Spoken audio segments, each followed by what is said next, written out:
Jacob, you are brought to this house for the limited purpose of producing that register. True or not true? Yeah. You are brought to this house today to produce this register before this house. Yes. Thank you. For how long have you served as a clerk of Meru County Assembly? From 2020. From 2020. Yes.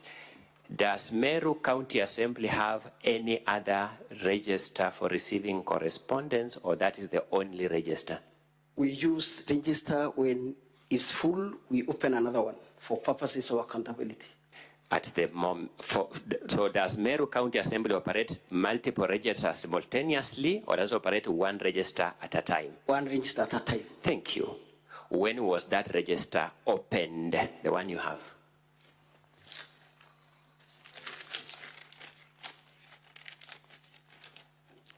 It was opened on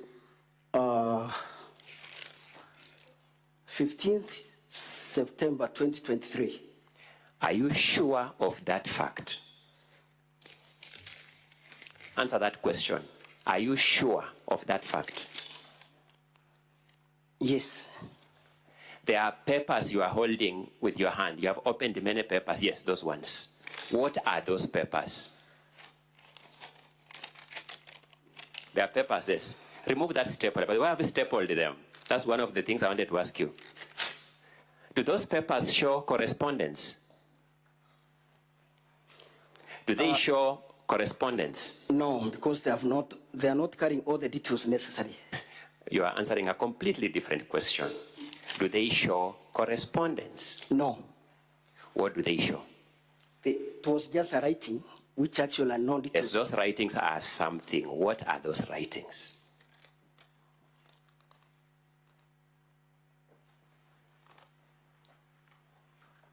Okay, let's go systematically. Open the very first page of that book. The very first page.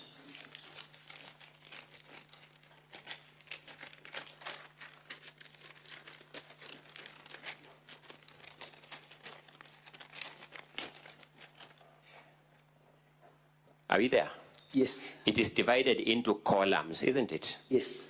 Those columns have headings, isn't it? Yeah. Read for us column 1. Date. Date of what? It was just date. Column 2. Particulars.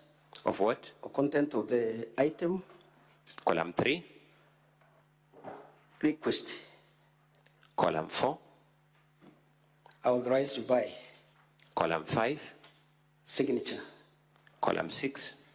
Nothing. Okay, let's go to the place called particulars. No, don't close that page. Let's go to the page called particulars. Read the first entry, the very first row. What particulars are entered there? Infamous. The second column? Lunch allowance. Sorry? Lunch allowance. Second column is Phineas Mwenda.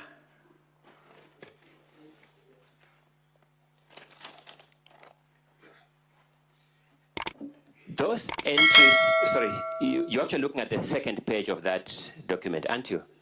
Yes. Those entries began being entered on that document when?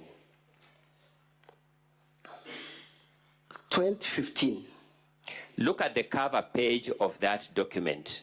Look at the cover page. The cover. It states what the book is, isn't it? What's the title of that book? Memo registers. It is a memo register. Yes? Is that correct? Yeah. So there are memos from page 2 of that book. True or not true? I want to explain that. Will not explain. Answer my question. There are memos from page 2 of that book, aren't there? Yes. Those memos run from which date? What is the first date when the first memo is registered in that book? 25th, 2015. Sorry? 25th June 2015. Move to the entry of 17th November 2015. 17th. Yes.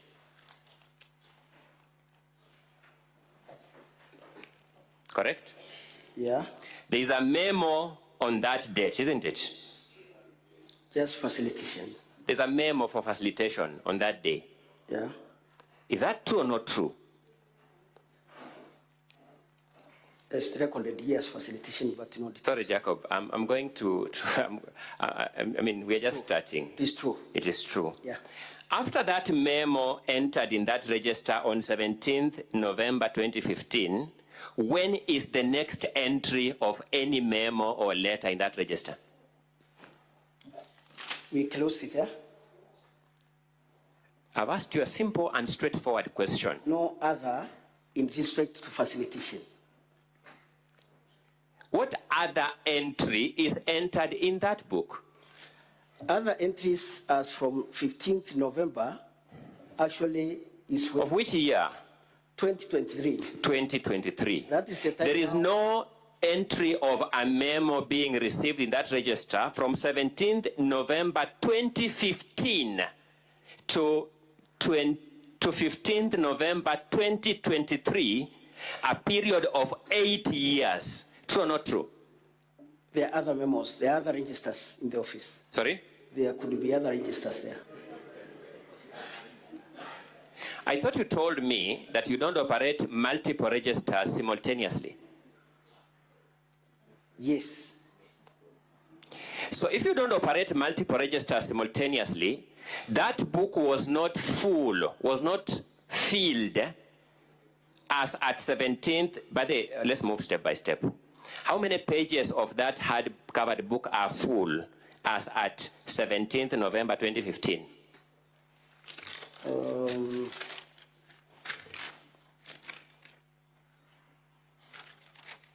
4 of them. Only 4 pages in a book of how many pages in total? This could be 384 pages. 384 pages. You have 380 pages to go by the time you receive the last memo of 17th November 2015. True or not true? True. The next memo to be received in that book or correspondence is 15th November 2023. Did I get you right? 15th November, September. You said 15th September? Yes. Okay, let's use September. 15th September 2023, almost 8 years down the line, your office is not receiving and registering correspondence. No, they were. Where were they being registered? If it were not for those particular period. Where were they being registered? In other registers. So you were running multiple registers simultaneously. Then.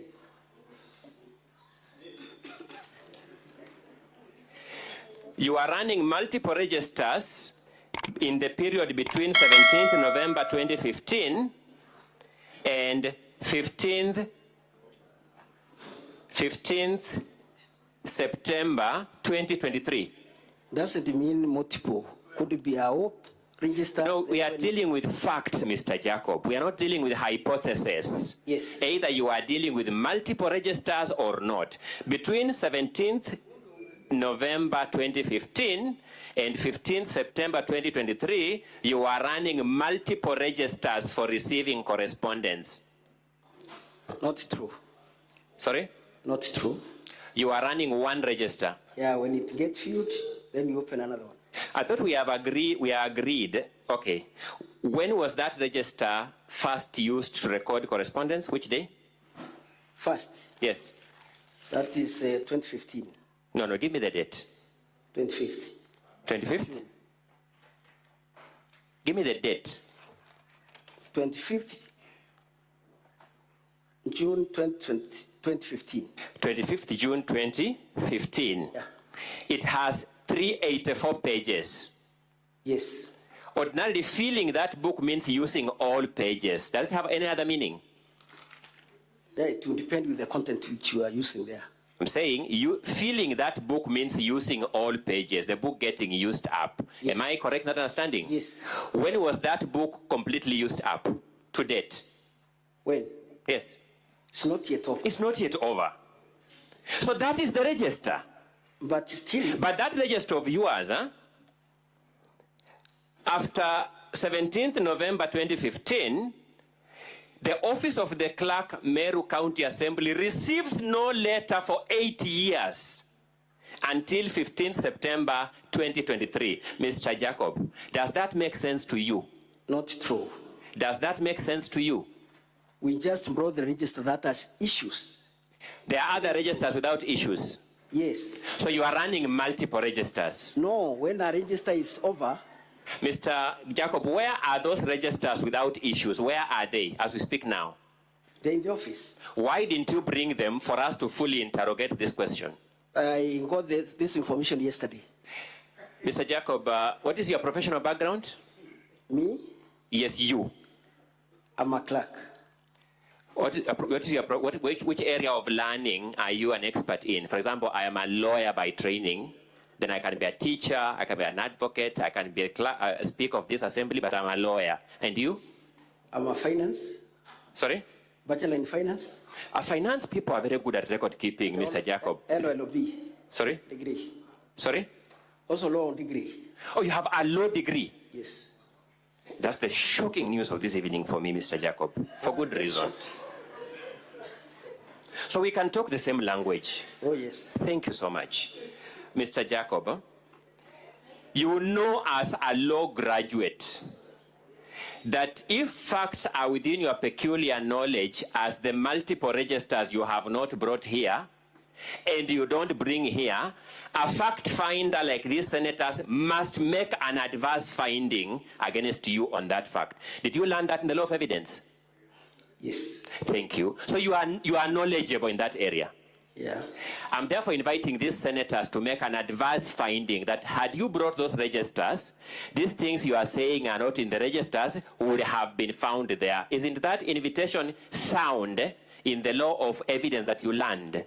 Actually, it's as a result of time when I was told this. Isn't that suggestion of mine sound in the law of evidence that you and me learned? Yes. Thank you. So let's move, let's now make progress. Let's now make progress. Look at the governor's bundle 1B. 1B. My assistant will show you. Oh. My assistant will show you. That is a letter received in your office, isn't it? Very true. Thank you. And that the receipt of that letter is not disputed, isn't it? Yes. Go to your register and show us where you have indicated that receipt of that letter. Which page in your register shows that letter received? Check the date, because the register operates on along the lines of dates. The register, which is here, actually starts from September. By the way, let me ask you, you said you became the clerk when? 2020. Where is the register of the documents you have been receiving since you became clerk in 2020? In the office. Sorry? In the office. How many pages is it? It will depend with what is. How many pages is it? It will depend with what is in the store. Sorry? Any register in the store we can use. Is that register full? The one in the office? Yes. Yes. Where is it? It is in the office. You didn't think it's fit to bring it here? I never bring it here. Let's go to page 65 of Governor's Bundle 1B. That's a letter undisputedly received in your office. Very true. Where is evidence of receipt of that letter in your register? Also, I told you that the register I have starts the issue of this correspondence as from. The register you have starts from 25th June 2015. You are the one who has read it for us. There's a different content. Sorry? That part of it was slightly used for facilitation, but here we. Sorry, what is the title of that book you are holding? It doesn't matter, but. Sorry, it matters, Mr. Jacob. Titles matter. What is the title of that book you are holding? Memo register. Does it have any other title for any other purpose? Is there any other title on that book anywhere? There isn't. There isn't. So that is a memo register. What do you understand by a memo register? It's a register that we record memos. It's a register in which you record memos. Yeah. isn't it? Yes. From that cover page, we then go to page 2, which is the first place where the first entry is made. Yes? Yeah. That is 25th June 2015. Yes. Then we run simultaneously with that document bearing the name of Memo Register up to 17th November 2015. Fact or not true? Yeah. No problem. The content we are talking about is starting from 15th September 2023. I am talking about the content of that book. That book is a book. By the way, this is a government register, isn't it? Not in it is. This register is a government book. It's Yes. a book used by the government of Kenya. Yes. And if you are me, like a responsible citizen, you will take government seriously. Do you take government seriously? Of course. Thank you. This serious government has told us what that book is used for on the cover. Cover should not actually be the content. That book you are holding has told us what that book is used for on the cover. Yeah. The use of that book is? Memo register. That book has not told us any other purpose on its cover. It's true. Look at page 59 of volume 1B.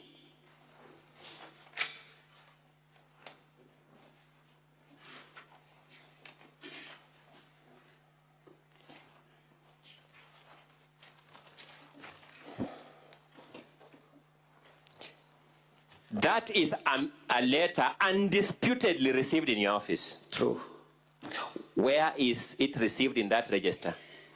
Also, I told you any record not from September, I don't have it here. By the way, that letter is received in the period after 25th June 2015, yes? Yes. When that book you are holding is in existence. Yeah? This letter I've shown you at page 59 is received after 25th June 2015. Yes. When that book you are holding as a register is in existence. It was not by then. This book was not. When was that book manufactured? When was it bought by Meru County government? It was bought in 2015, but Correct. That's what I'm saying. It was in existence.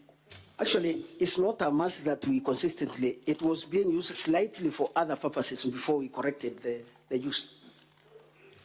Mr. Jacob, are you a respecter of yourself? Yes. Thank you. Look at page 58 of volume 1B.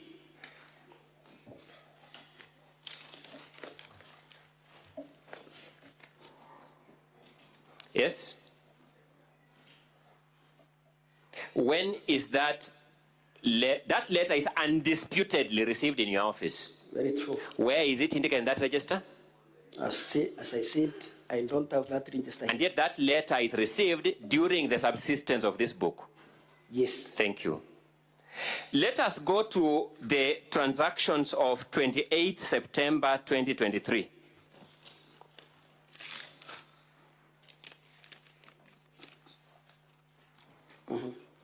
There is a letter received in your office on that day. No, I'm talking about the register. The register shows a letter received in your office on that day. 20? I told you 28 September 2023. Yes. Who received it in your office from your register? My secretary, Joy. You can see the name of your secretary, Joy, against that letter. Yeah, 28 September 2023. Honorable Senators, that is part of the document photocopied and before you on page 1. If you look at column 2, that's the column in which documents are received. And I want you to look at the second last entry on the first page, 28 September 2023, so that when we began this morning, Mr. Speaker, we talked about lying. We talked about that word. It was a bit controversial, but I want to contextualize it. 28 September 2023, Mr. Jacob, are you there? Yes. Who has committed herself or himself as receiving that letter in your office? There was a letter received 28 September 2023, which... I'm talking about the second last entry. The second last entry. Yes, 28 September. Professor Jotham Mishemi, EBS. You see that letter? You see Professor Jotham or something, Mishemi, EBS? Yes. Who received that letter in your office? It's Joy. Where is that entry? You can see the same 28 just... No. I'm talking about a particular... Joy makes an entry against every letter. You can see 9th September, 19th, every letter, 20th September, 22nd September. You see 22nd, let's go 22nd. You see 22nd September? Yes. You see Joy has received a letter from CECM Agric. Yeah. The same 22nd September, there's a letter from CECM Finance. You see it? True. Who received it? Joy. On the same day, isn't it? Yeah. Let's go to 28th, the second last letter. Who has indicated having received it? She has not, but the same... No. Who has indicated as having received it? Nobody. Nowhere, isn't it? Yeah. This is the record you want this assembly to rely on to make a decision on this matter. It's true. This is the record. Yeah, it's on a serious matter like impeaching a governor. This is a truthful record. I'm asking you, yeah. This is the record you want this Senate to rely on to remove a governor from office. Not to caution, not to want to remove a governor from office. You know how serious that enterprise is to protect the integrity of that office. Let's look at page 60 of the bundle. You know, I can't see clearly. Are those 10 minutes? Thank you so much. Let's go to page 60 of bundle 1B. Who is the author of that letter? It's me. What are you saying in that letter in 1 minute? Can you read it for me? Okay, let me read it for you. Yeah. I would ask the County Assembly's Council to put their copy to the witness so that we use the microphones properly for record for the Hansard purposes. Volume 1B of the Governor's documents, page 60. The County Assembly's Council, kindly put the document to your witness.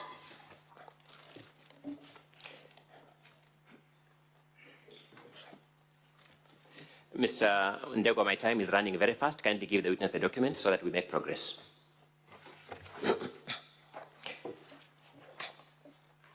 Mr. Witness, that is your letter. It is my letter. You are referring to the letters from the County Secretary dated 18th and 21st June 2023. Very true. The subject of this letter is nominees to various semi-autonomous boards of the County Government of Meru. Yes. As at 21st July 2023, you admit that the Meru County Governor had nominated various nominees to semi-autonomous boards of the County Government of Meru. Yeah, we received those lists. Correct. Those boards are the same boards that the governor is accused of not appointing people to in this impeachment. True or not true? Very true. Thank you.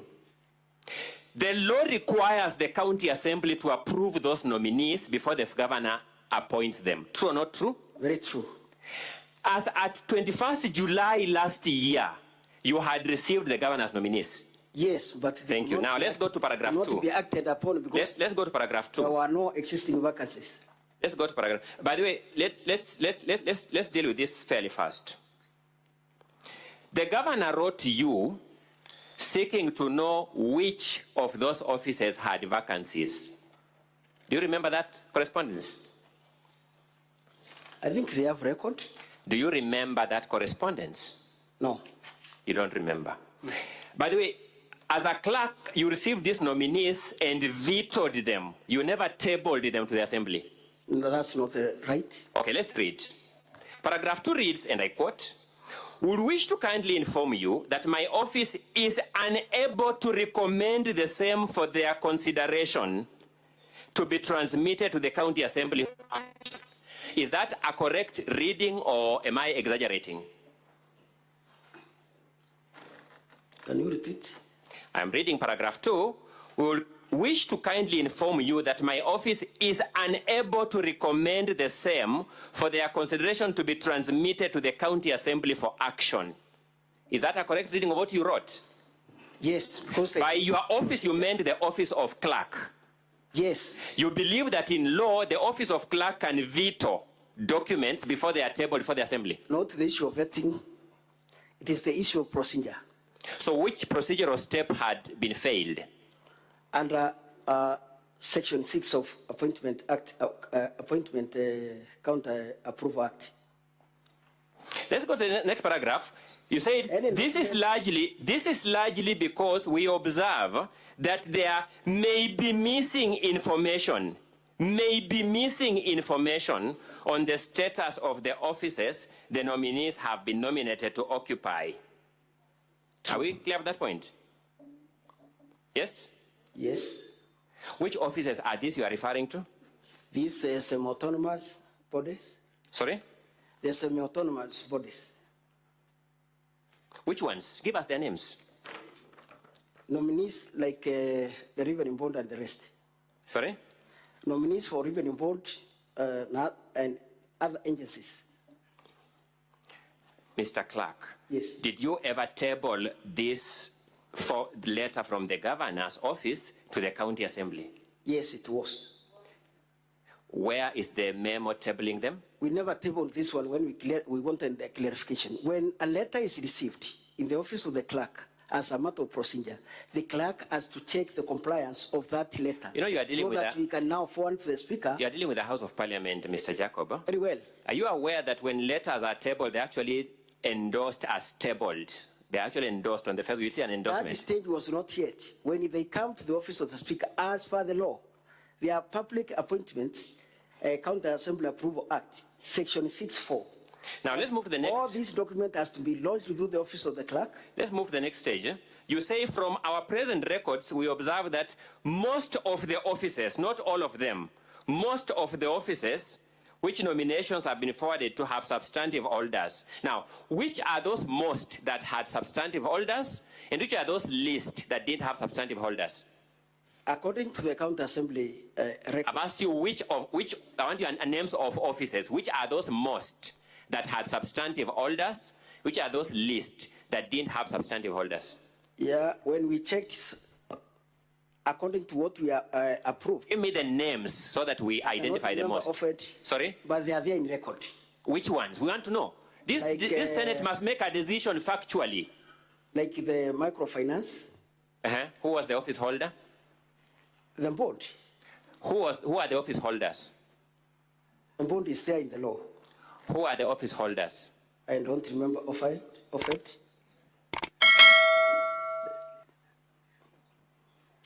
Does your letter tell us which office was still occupied by anyone?